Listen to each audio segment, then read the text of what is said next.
Good evening. My name is Erin Waters-Tressat.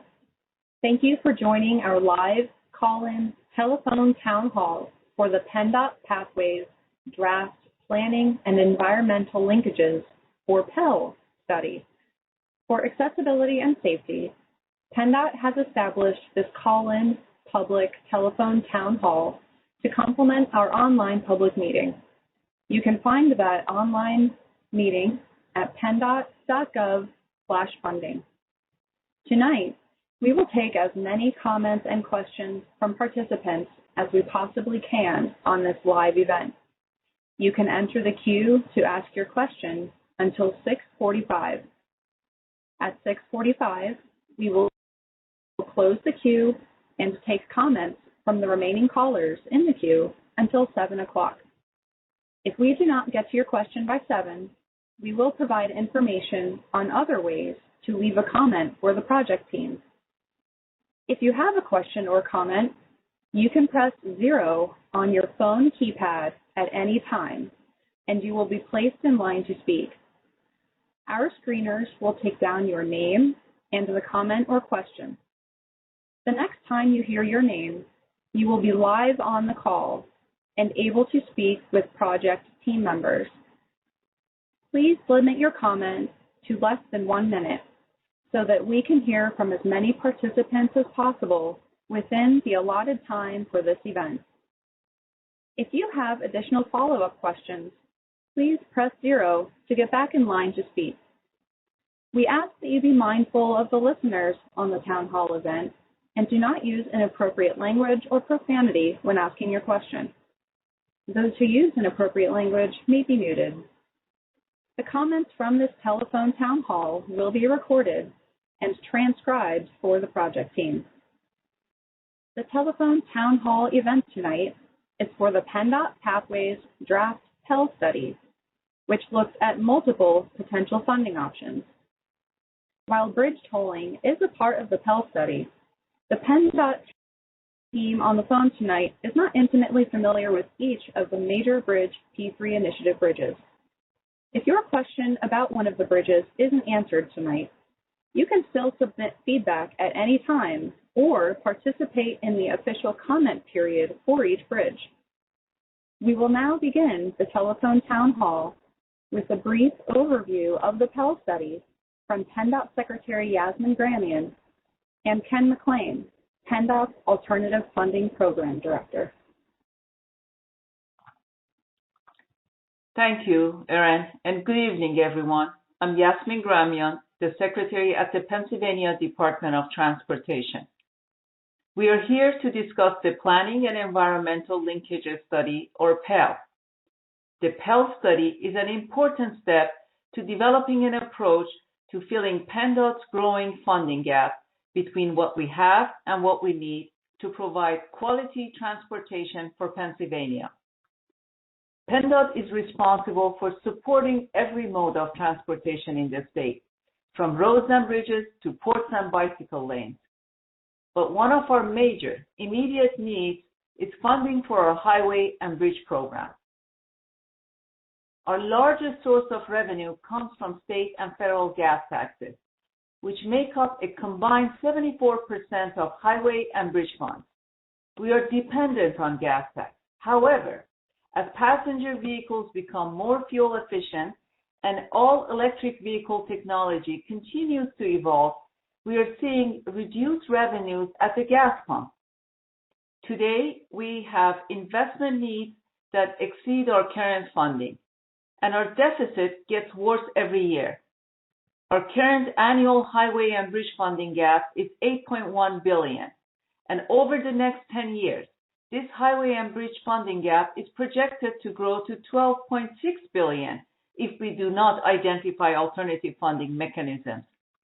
I will now turn it over to Ken McLean, the Alternative Funding Program Director, to tell you about the Pathways Program and PEL study.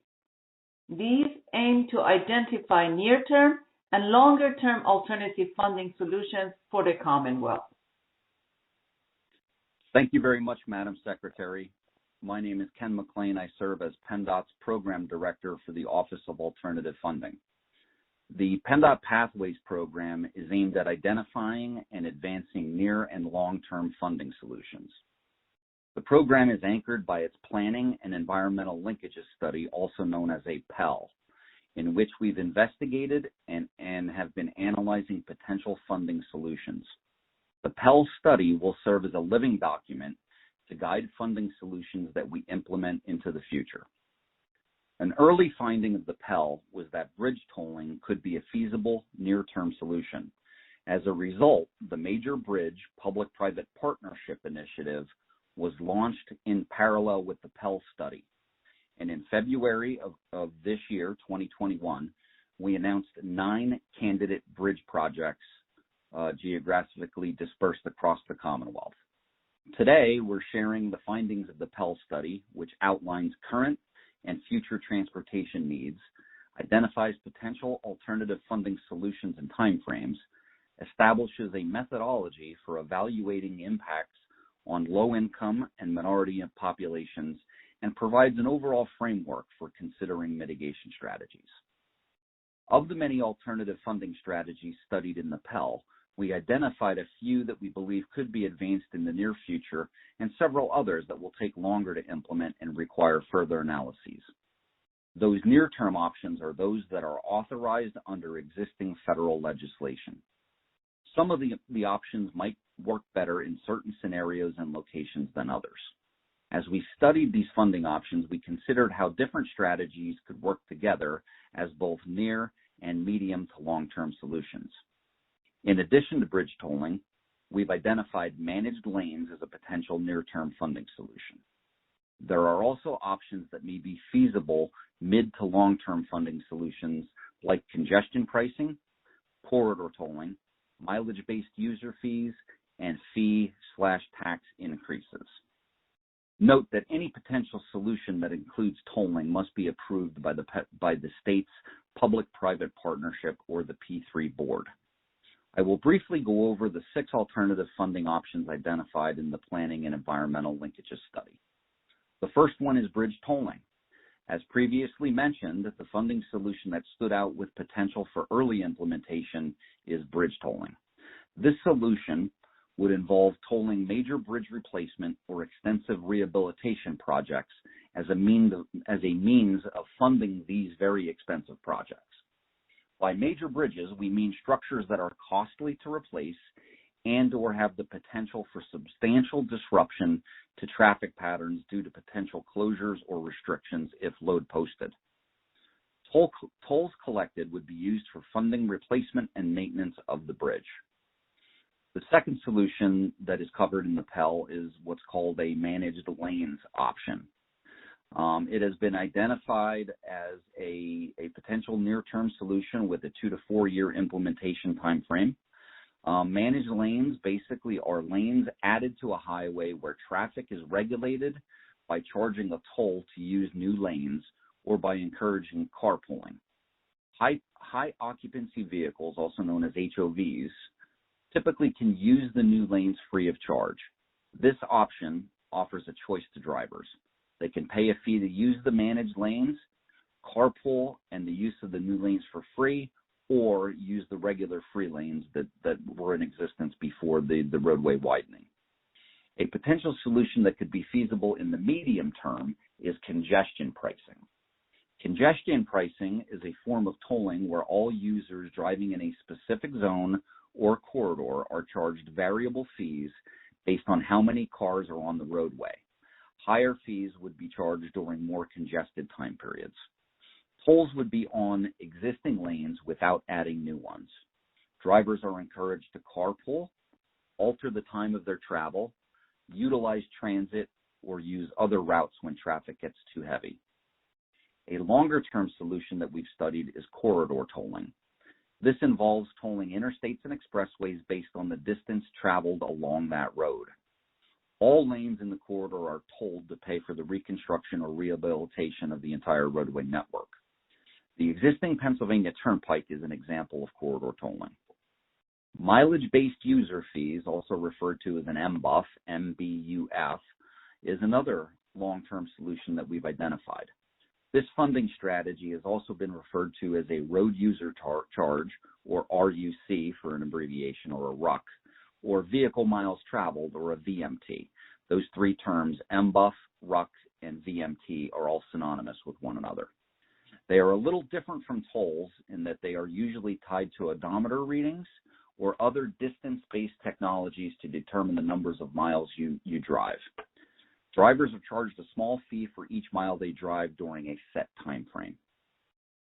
Lastly, taxes and fees. This option would include increasing vehicle license fees, registration fees, or sales tax, for a couple examples. While there are several potential funding strategies, a number of them involve tolling. In the case of a tolling-related project's environmental review process, one of the primary concerns that will be assessed will be the potential effect on minority and low-income populations. These potential effects could include the following: financial impacts. The financial impact of paying a toll or managing a toll payment account can create burdens, particularly for low-income populations. The other would be diversionary impacts. So various effects can occur in local communities from vehicles avoiding a toll by using alternate routes. The extra traffic on diversion routes may result in congestion on these routes if they don't have sufficient capacity to handle that added traffic volume. Should disproportionate and adverse effects on minority or low-income populations be determined through a project's environmental review process, potential mitigation measures will also be studied. The current draft of the Planning and Environmental Linkages Study was prepared with input from the public and stakeholder organizations throughout Pennsylvania. After the Pathways program launched in November of 2020, we held an initial comment period for the program to receive input from the public. Since that launch, which once again was back in November of 2020, we have received over 4,000 comments through our hotline, email, and web comment form.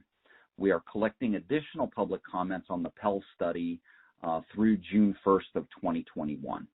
So there was, in essence, a second public comment period that was launched on April 29th of this year, and it does run for a 30-day period, once again, through June 1st of 2021. And this telephonic town hall that we're holding tonight is another outreach medium that PennDOT is using to solicit input from the citizens of Pennsylvania for that draft PEL study. In addition to the Pathways program's statewide outreach, we are also doing outreach to the impacted communities for the specific bridges identified as candidates for bridge tolling. If you are interested in a specific candidate bridge in that initiative, you should visit our website or submit feedback or learn about public outreach for that bridge. It's very important to understand that we will be conducting NEPA studies and public engagement for each of those 9 candidate bridges as we move forward with this process. After reviewing and addressing comments, a final planning and environmental linkages study will be published. Following the publishing of a final study, potential projects for near and medium-term funding solutions will be evaluated, while longer-term solutions will be studied forward. At this time, Aaron will introduce the project panel before we open the phone lines for questions and comments. Thank you again for everyone's time tonight and the panel, and I look forward to answering your questions. Thank you. As Ken said, I would like to introduce the members of the panel on the call today before we open up the floor for questions and comments. In addition to Secretary Granian and Ken McLean, we also have Rob Mulcairn and Brian Shunk with PennDOT's Alternative Funding Office, Alexis Campbell, PennDOT's Press Secretary, and members of the Pathways Program team, Andrew Cadmus and Diane Milton. The panelists are here to listen to and answer your questions. The telephone town hall event tonight is for the PennDOT Pathways Draft PEL study, which looked at multiple funding options. While bridge tolling is part of the study, the team on the phone tonight is not intimately familiar with each of the initiative's bridges. If your question about one of the bridges isn't answered tonight, you can still submit feedback at any time or participate in the official comment period for each bridge. We will now begin taking as many questions and comments from you as we are able until the telephone town hall concludes. As a reminder for anyone who has just joined the call, if you have a question or comment, press 0 on your phone keypad at any time, and you will be placed in line to speak with a member of our panel. We ask that you be mindful of the listeners on the town hall event and do not use inappropriate language or profanity when asking your questions. Those who use inappropriate language may be muted. Tonight, we will take as many comments and questions from participants as we can. You can enter the queue to ask your question until 6:45. At 6:45, we will close the queue and take comments from the remaining callers in the queue until 7 o'clock. If we do not get to your question by 7, we will provide information on other ways to leave a comment for the project team. Our screeners are taking down names and questions or comments. The next time you hear your name, you will be live on the call and be able to ask your question or state your concern. So let's get started.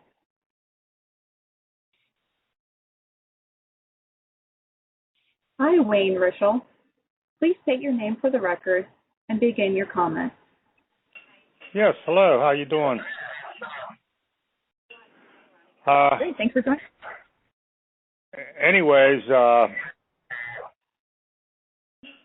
feel that shouldn't toll the bridges because we've been paying some of the highest gas taxes in the nation for I can't remember how many years now. And I'm sure there's other ways to go about that. And I also don't feel that vehicles is the actual way to go. They're not that environmentally friendly. There's a lot of residual things that go with that. The disposal of the batteries, and plus you have to generate electricity by other means. So it's really not as efficient, I don't feel.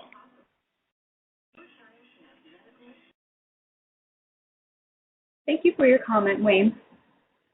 Secretary Gramian, would you like to speak to Wayne's comments?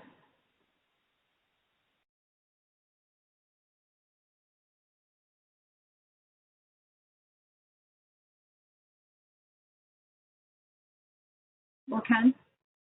Aaron, yeah, this is Ken McLean. I don't know if the Secretary is having audio problems. I apologize for that. But in general, Wayne, you bring up some really important points. First of all, why bridge tolling? So if you look across Pennsylvania, we have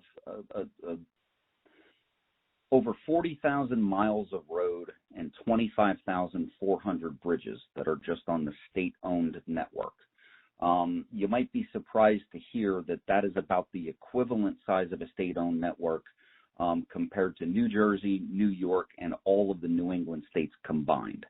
So that's quite staggering. So Pennsylvania is a very large state with a lot of highway and bridge assets under our ownership. Our interstate highway system has many large bridges across the interstate network. Many of our interstate highways were designed in the 1950s. They were built in the 1960s, and quite honestly, they are coming up upon the end of their useful life cycle. So those bridges are anywhere between 50 and 68 years of age right now.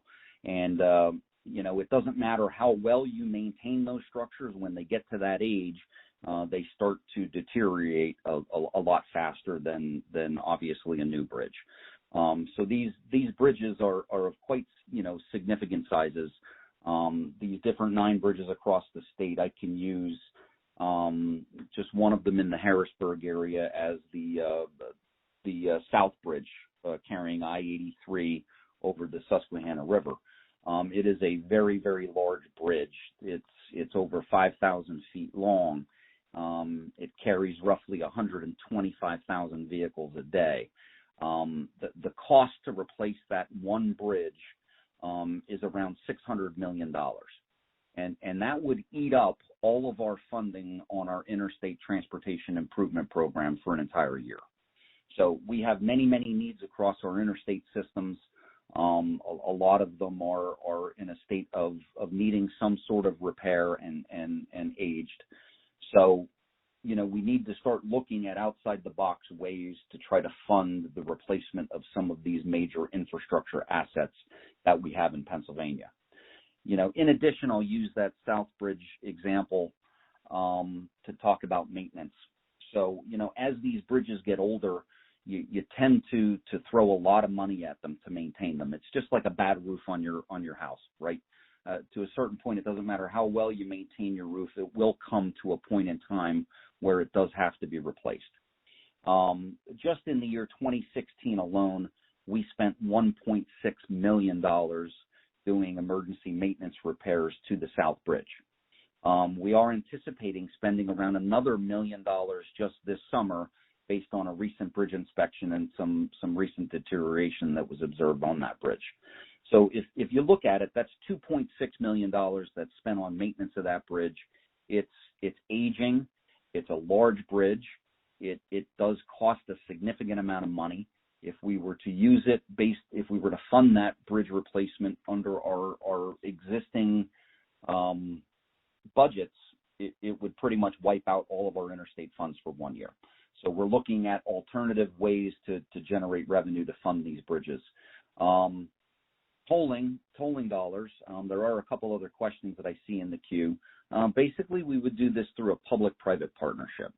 And that public-private partnership would essentially invite private equity to come in and invest in Pennsylvania infrastructure. So they would, in essence, loan us the money to build these bridges in the short term rather than waiting for funds to become available. We would get the design, the construction inspection of that bridge paid for through that private financing, and then we would pay that financing back over a 30-year period. So I do see that there's another question lined up that somebody's asking, how long would the tolls be? Would it be for a finite period of time?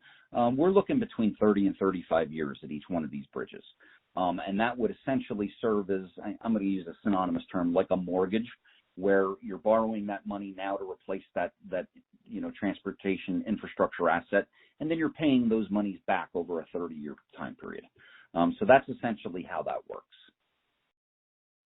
As far as the electric vehicle component to your question, electric vehicles are coming.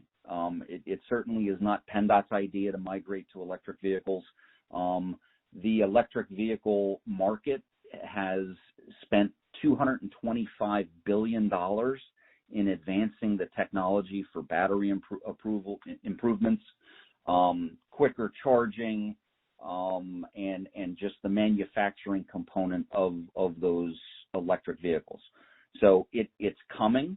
It is impacting our ability to leverage funding, because right now, as the Secretary mentioned, 74% of our current highway and bridge funding comes from gas taxes, and that's either at the state level or the federal level combined, so 74%. And, with these declining revenues coming in, with less people filling up with even combustible engine vehicles becoming more fuel efficient, trucks are becoming more fuel efficient, and the technology migrating and pivoting over to the electric vehicle market, we can't afford to get flat-footed here. So, our revenues have been declining. It's only the tip of the iceberg. Ford or General Motors has proclaimed that every car that they produce by the year 2035 will be an electric vehicle. That's General Motors. Volvo came out with a similar proclamation as well. And every single one of the major automotive manufacturers in the world is pivoting toward a similar strategy. So that's the reason why tolls, and that's the reason why tolling on bridges is necessary at this point. Thank you, Ken. And thank you for that comment. Our next caller is Marianne. Marianne, please state your name for the record and begin your comment. Hi, this is Marianne Busey, and I'm calling as you're looking for other ways of funding infrastructure projects, roadways in the state of Pennsylvania. Is tolling Interstate 80 going to be reconsidered? Right now you have the Port of New York and New Jersey kind of competing against each other, and the Port of New York comes across 80, probably doesn't stop until it gets to Ohio for gas or anything like that. They're causing a lot of damage to the actual interstate, while our port, and a huge economic driver for the state of Pennsylvania, is coming across the turnpike, which is paying high fees to get to the Midwest. So my question is Interstate 80 being reconsidered for tolling and extra funding for the state of Pennsylvania? So, Marianne, that's a great question. Thank you. Right now, tolling of Interstate 80 in its entirety is not being looked at. As part of the Major Bridge P3 initiative that I mentioned earlier, there are 9 candidate projects. There are actually 4 individual bridges that are located along the I-80 corridor that would be tolled under this program. There are 2 of them out in the Carbon County, Luzerne County area on the eastern part of the state. And then there are 2 other bridges at Canoe Creek and North Fork, which are near Clarion Borough and the borough of Bridgeville that will also be tolled as part of this program. So there would be 4 individual bridges that will be replaced. They are all structures of significance. Those structures that are targeted on I-80 are, ending, like I said before, they're coming to the end of their useful life cycle. 2 or 3 of them are what's called fracture critical. So that means there's 2 bridge girders that hold them up. And they are susceptible to fatigue cracks, and a failure of any one of those structures or those individual structural members could be, catastrophic to the bridge. So we would be looking at implementing a toll on 4 of those bridges, but not the entire I-80 corridor at this time.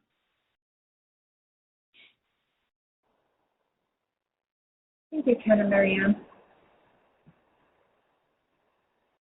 Next will be Ben West. Ben, can you state your name and begin your comment? Yes, hi. My name's Ben West. My question pertains to, as you come across the South Bridge on 83 going south, we've been told that interstate is going to be widened. And the people in Lemoyne on Lowther Street, which is the street where you exit into Lemoyne, are concerned about whether their properties are in jeopardy or what the status is, because when you call the borough and that, you get no response. So we're kind of in the dark about that. Okay, Ben, I know a little bit about the South Bridge project, and I'll attempt to answer it. I don't know specifically the limits or the magnitude of right-of-way acquisition that would be required for that bridge. I do know that the I-83 bridge, South Bridge over the Susquehanna, will be widened. It will be replaced on a new alignment. Typically, when we replace bridges on a new alignment, there's tie-in work on the bridge approaches on each side. There could be some right-of-way that is required. I don't know specifically the street that you talked about. I do know that there was one public meeting that was held so far for the South Bridge, and that was held between February 18th and March 29th. There will be a second public meeting held for that project, and then there will also be a public hearing that will be held. So I would encourage you to look at our website, which is www.penndot/funding.gov, and it will give you some information. You should be able to find a link to the South Bridge project, and at that time, keep your eye out for different newspaper advertisements, because when we do have the second public meeting, we will be going out and explaining to the public what the draft plan would look like. At that point, we would have pretty far, 30 to 40% plans available, and it should indicate what the necessary property acquisitions would be. So off the top of my head, I don't know, because I don't have those plans in front of me, whether or not there will be definitive right-of-way acquisitions required in the area that you referenced, but we will be having a multitude of public forums to talk about just that out here into the future. I don't know if Brian, if you are on and you have any more information specifically on the South Bridge and right-of-way acquisition toward Lemoyne. I don't have any more definitive information than what you have, Ken. The details are being developed right now as we're working through the concepts. Okay. And just to let you know,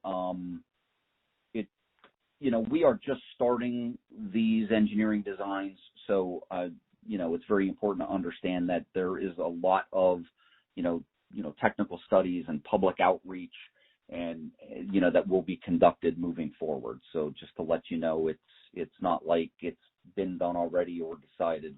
We are advancing those engineering drawings. And I do want to correct myself before. I mentioned Bridgeville along I-80. Bridgeville's in another project that we have on I-79 in the Pittsburgh region. What I was referring to was Brookville. So I just wanted to correct myself before. Brookville and Bridgeville, I had them mixed up in my mind, so I apologize for that. For the callers and listeners who are interested in either specific projects or some of these methods moving forward, Diane, could you talk a bit about that public engagement process for the specific program that's ongoing and some of these potential funding options moving forward? Sure, Erin. So for any of the funding options that would move forward, once we identify specific projects, then each of those projects needs to go through the National Environmental Policy Act process, or the NEPA process.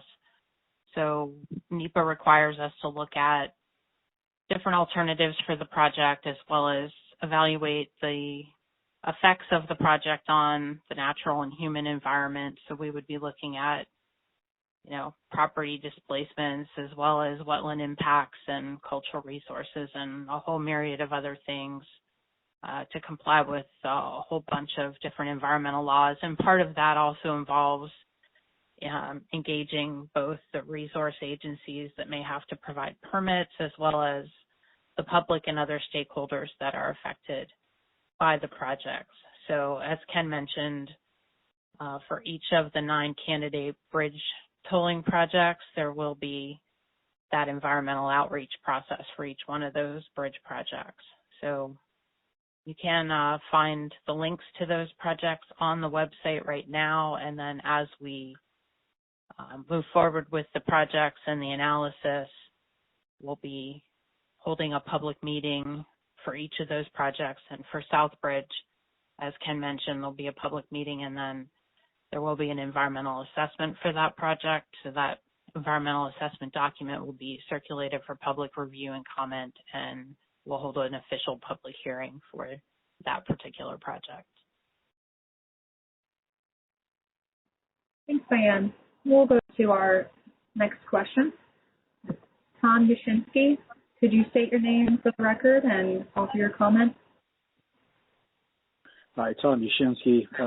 Just to tell you where I'm at, I'm in a position of the chairman of the Schuylkill Chamber of Commerce Transportation Committee. Been there for about 30 years, and I've seen a lot of these projects come and go and these studies come and go. And back at 2013, when Act 89 was passed, we thought at that moment in time, with a lot of trials and tribulations with our local legislators to get the act passed, that this particular study and particular bill would be a more self-sustaining bill. Little did we know that probably within, I don't know, say maybe about 2 or 3 years later, the thing became a dinosaur right away. And my concern is not so much that we need to improve our infrastructure, because we certainly do. Without it, our economy collapses. But the extent of this particular study and the amount of effort that will need to be placed into it just to get it through the legislature, because that seemed to be one of our biggest problems in the past, and the lifespan of this particular thing. Has anybody thought forward beyond even the electric cars and the public-private partnerships and the things of that nature. I know this is a crystal ball question. It's not specific to one particular aspect of the project, but you've got a lot of variation in this theme as it relates to the types of funding that you're looking forward to. And have you tested the political waters yet?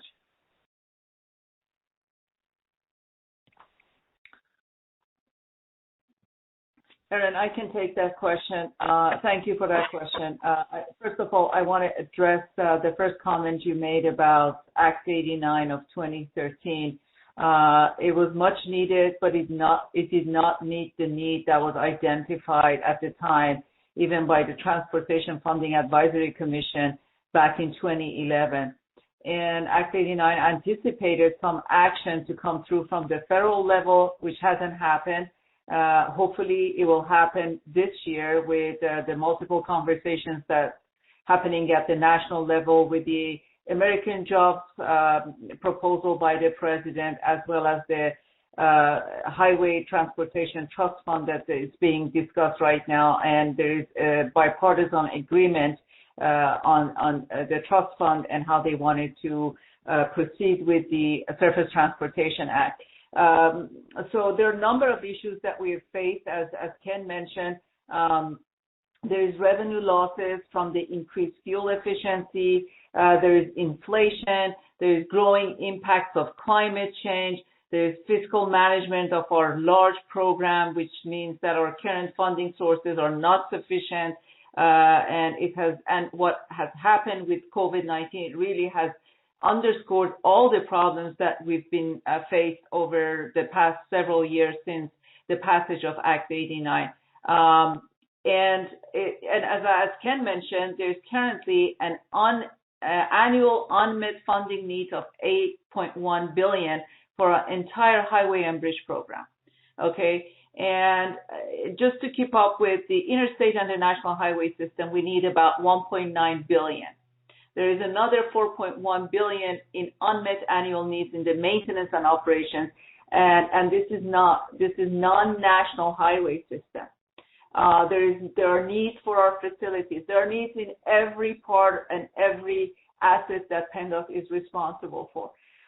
You mentioned the cost of doing this project. Obviously, any project that we do, there is a cost associated with it. There is a cost associated with the design work. There is cost associated with developing concepts.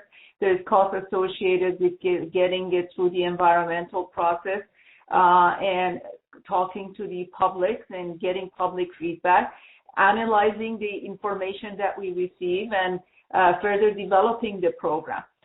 Fortunately for this program that we are currently proceeding with, specifically the one that Ken mentioned, which is the P3 Pathways program, the bridge and the 9 bridges that are being tolled, we do have legislative authority at the federal level as well as at the state level through the P3 board.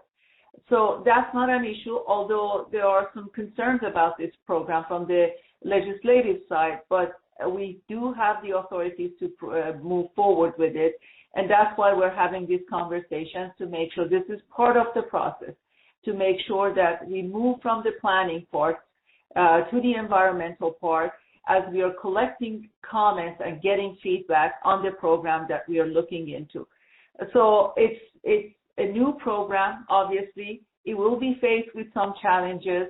We are very dedicated to listen to the public, address all those challenges that Ken mentioned earlier, whether it's addressing the effects of tolling on the low income and the minority population, or address the diversion of the traffic to the communities.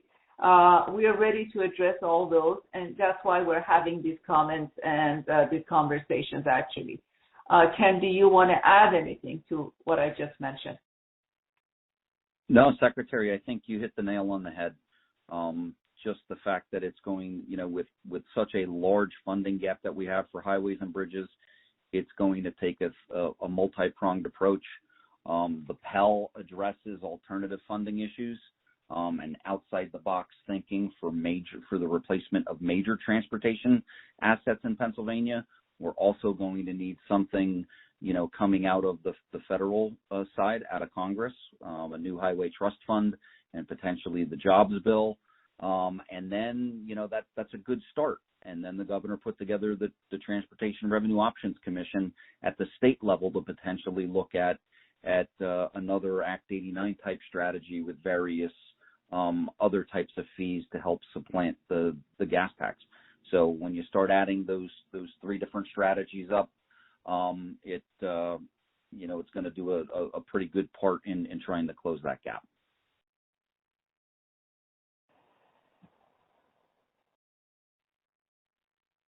Thank you for that discussion.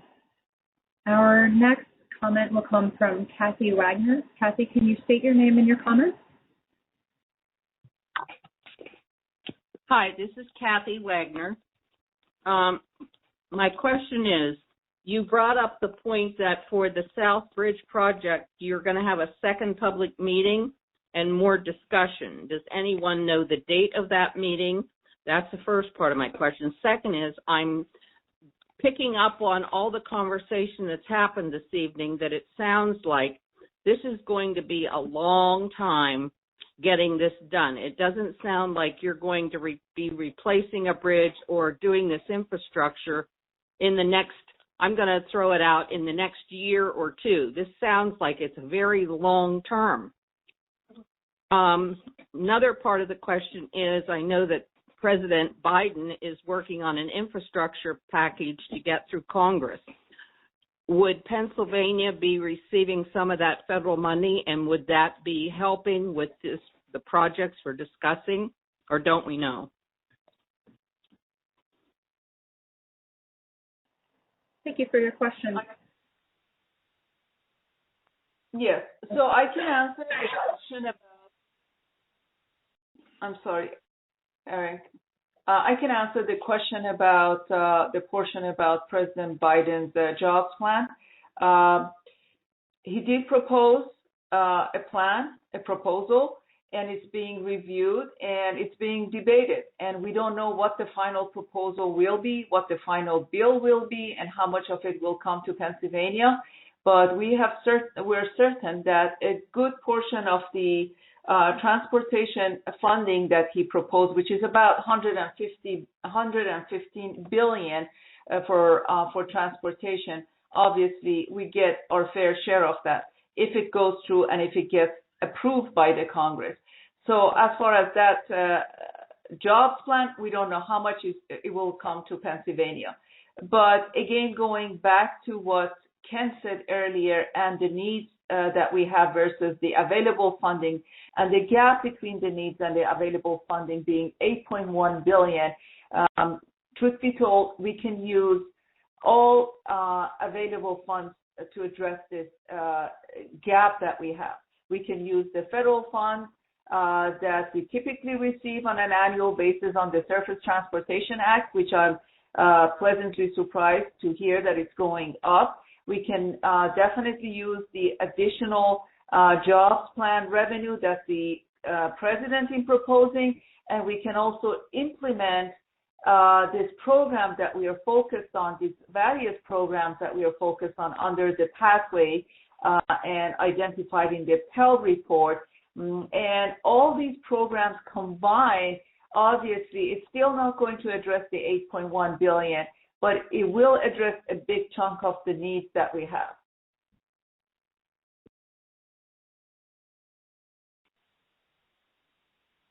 Thank you, Secretary. And I'll address a couple of the other questions that were there. There was a specific question on when is the next public meeting for the South Bridge. There's not a set date established yet for that second public meeting, but we are targeting late summer, early fall. And then the next part of your question, or the third part, would be, why is this a near-term solution? In the PEL, we identified near-term solutions as near-term simply because these solutions already had state enabling legislation and federal enabling legislation to allow us to go through with the start of the project process. So that's why it was near term. It could be started within that 0 to 2 year time frame. We've been working since we established. We've received the approval for this project from the Pennsylvania P3 board on November 12th of 2020. In mid-February, we announced the list of the 9 candidate toll bridge locations across Pennsylvania. And then at that point in mid-February, we started to do our NEPA, which is National Environmental Policy Act, studies and some of the more technical documentation and preliminary or conceptual designs for the project. This project will be a P3, so like I mentioned before, public-private partnership. We are going to be going out in the middle of June for a request for qualifications for a potential development entity to bid on this project. That contractual process is going to take around 9 months. It's a 2-step process to get somebody on board for this. But once they're on board, it will be a design-build project. So that we will have the conceptual documents that we have. We will give those to the developer. They will do the final design, get all of the environmental permitting done, and that will happen, design and permitting, over the year 2023. And construction for South Bridge should be looking to start sometime in late 2024 or early 2025. So that's where we are for the time frame. All right, we do have several callers in the queue. Thank you. We are closing the queue for additional questions at this time. And just a reminder to please keep your question or comment brief, and we'll try to get through as many as we can before our 7 o'clock close. Our next commenter will be Benjamin Shee. Benjamin? Hello. Yes, my name is Benjamin Shee, calling from the Philadelphia area. My question is actually specific to, I guess, the effects of tolling and then projected traffic levels that would be for tolling. So PennDOT obviously is trying to find new sources for revenue, but at the same time it's trying to pay for continued highway widenings and highway expansions all over the state, including for the Turnpike as well, which got pretty much extracted all of its revenue from Act 89. So I'm wondering, has PennDOT ever tried to study the effects that tolling would have on reduced traffic levels, and thus, it would reduce, the burden to, widen highways and to, expand them for hundreds of millions of dollars when we could, do it for a lot less. We could, build in place essentially and fix it first. So I'm wondering, has PennDOT studied that? And if not, why not, essentially? And, is looking at, mitigating highway widening going to be a strategy, reducing costs going to be a strategy for the funding crisis that we're having?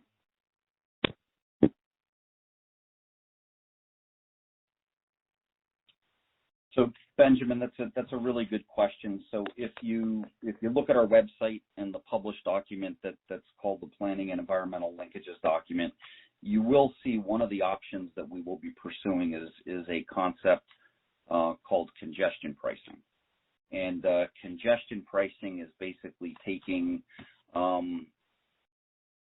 predominantly roadways that are very congested, and they're going to be more so in the urban cores and less in the rural parts of the state.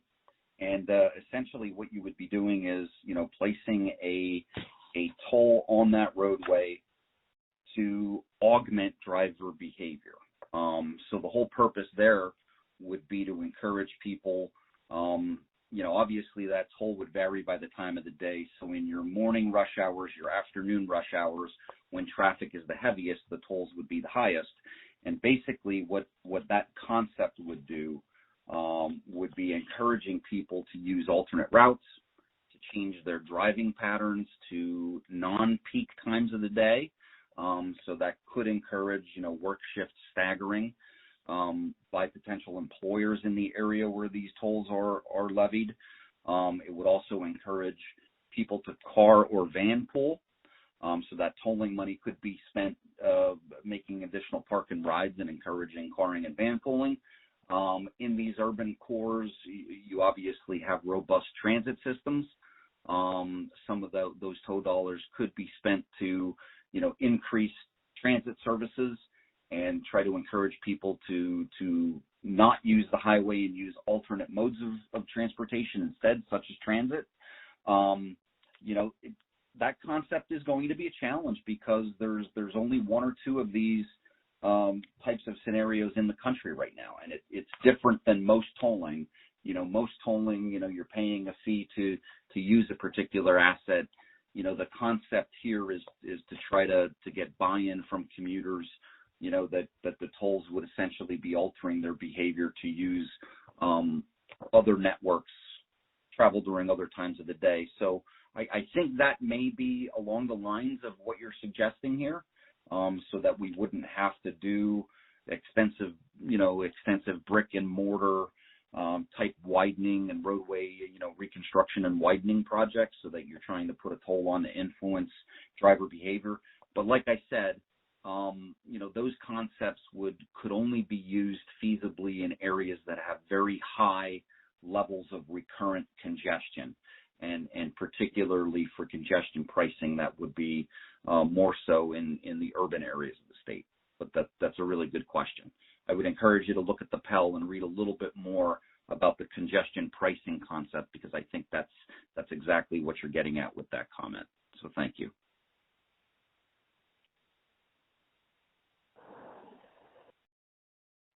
Our next comment will come from Karen Castle. Karen, can you state your name and ask your question?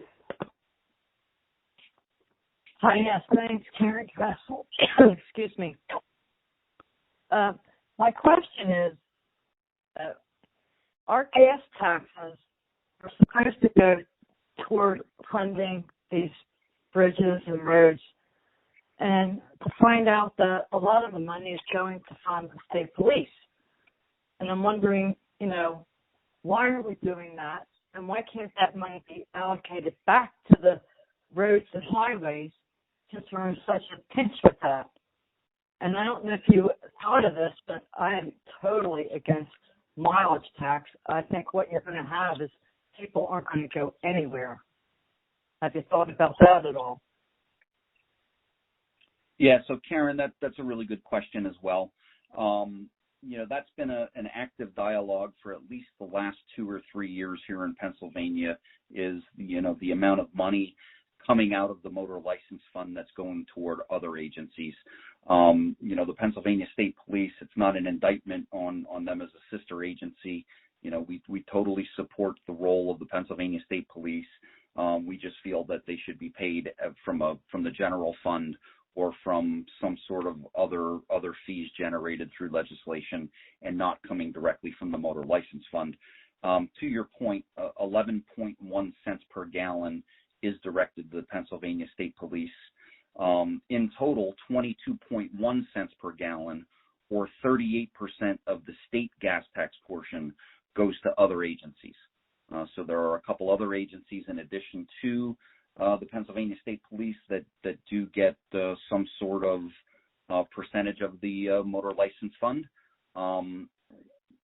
We as a state agency responsible for transportation assets and infrastructure, believe that motor license fund money should come, to PennDOT in its entirety, and that the state legislature should figure out a way to fund those other agencies outside of the motor license fund. So, you bring up a really good point. There. The other part of your question, I'm blanking on it. I thought I had it written down here. The mileage-based user fee. Oh, MBUFs. Yeah, sorry about that. So mileage-based user fees, there is a gas tax right now, and, the implementation of a mileage-based user fee would be, assessing a fee for every miles driven by somebody within the state of Pennsylvania. We don't envision that would be on top of the gas tax. We would think that over time we would be migrating to an MBUF and away from a gas tax.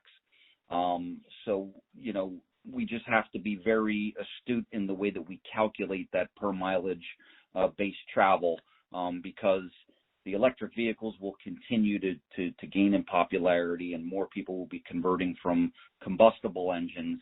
So there are a couple different pilot programs across the country where they're enrolling electric vehicles into those MBUF pilots first, since they're not paying a gas tax. So that's the way other states are kind of looking at that. We do consider an MBUF to be a long-term solution. So by long-term solution in the PEL document, that's 6+ years. We don't feel that the technology is 100% there yet. We feel that the Federal Highway Administration or the federal DOT needs to come out with some set guidance and policies to encourage multiple states to migrate toward an MBUF at one time.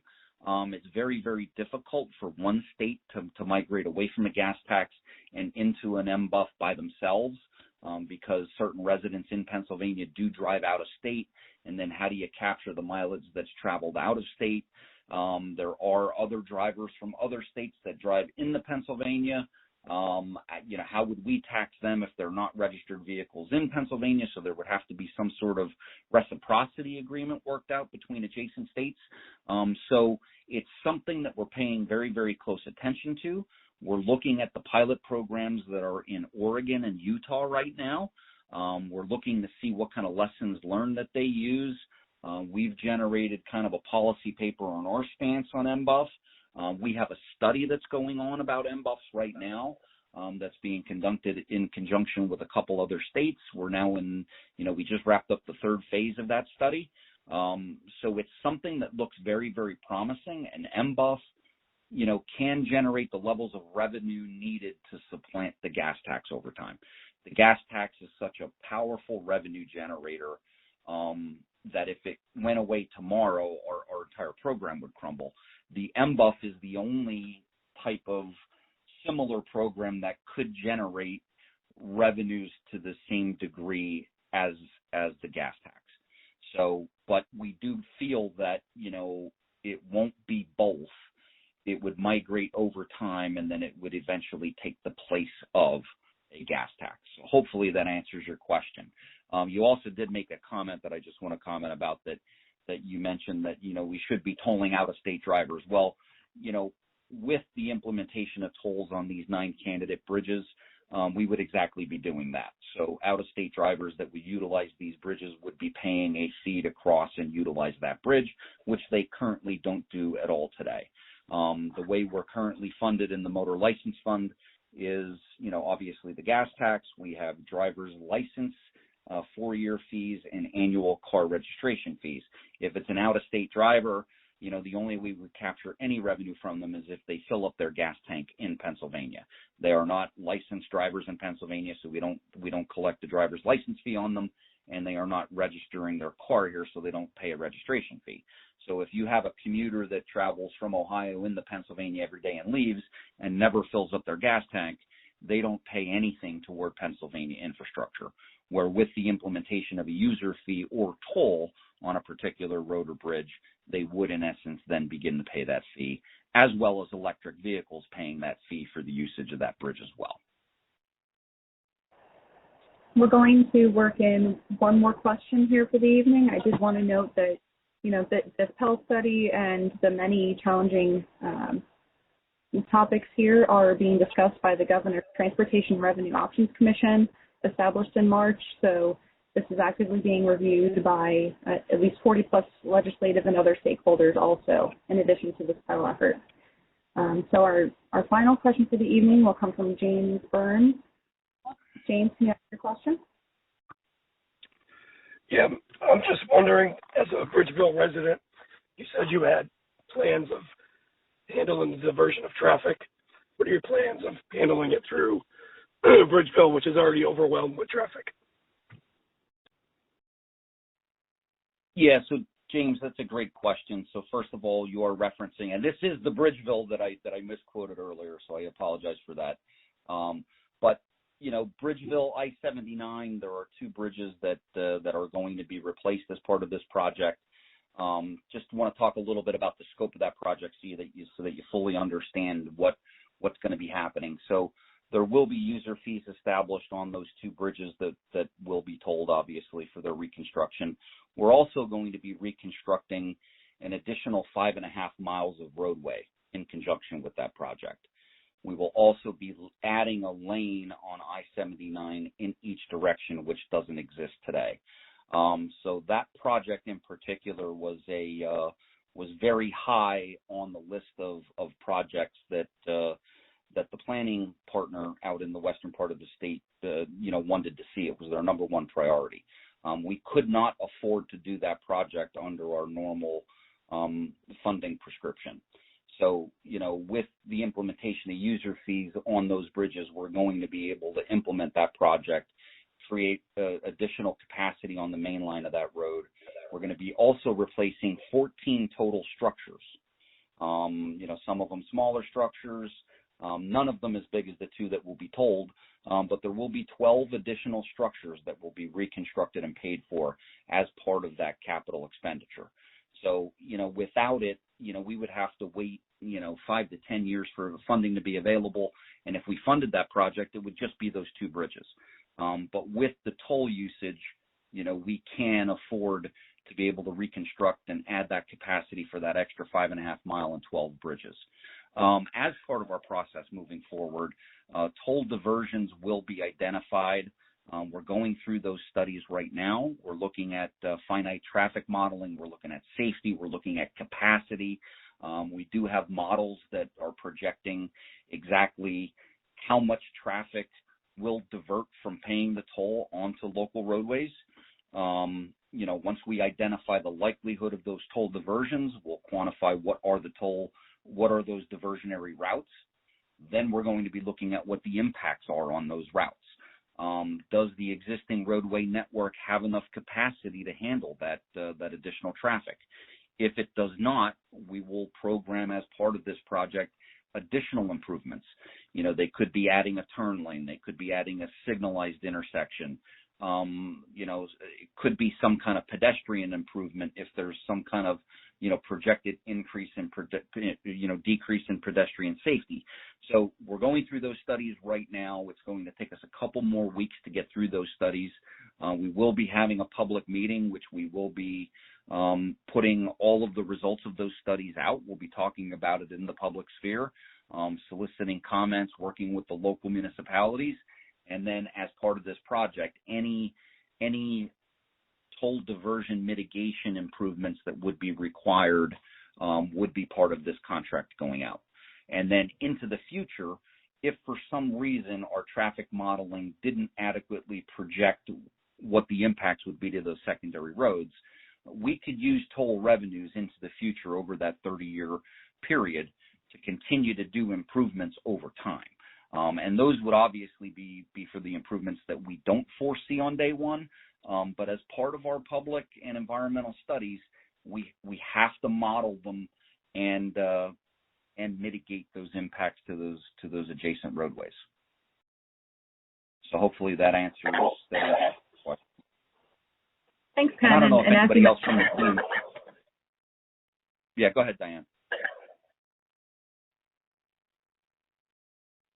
Andrew, did you have anything to add to that for the overall program on following a similar process?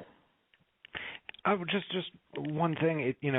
Ken talked a lot about the engineering elements, and I want to emphasize as part of the NEPA process, we also look at community cohesion and neighborhood character and noise and air pollution, effects on low-income minority populations. So just to add to the extensive studies that Ken mentioned before. Great. Thank you for that, Andrew. Thank you, Paul. Thanks for joining us, everyone. We've now reached the end of our event this evening. Thank you for taking the time to join us for this telephone town hall with PennDOT Pathways on the draft PEL study. If we did not get to your comment tonight, you can leave comments by visiting the project website and online meeting at penndot.gov/funding, emailing the project at penndotpathways@pa.gov, or leaving a voicemail on our project hotline at 717-325-6129. That number again is 717-325-6129. All comments on this project should be submitted by Tuesday, June 1st. Thank you and have a good evening.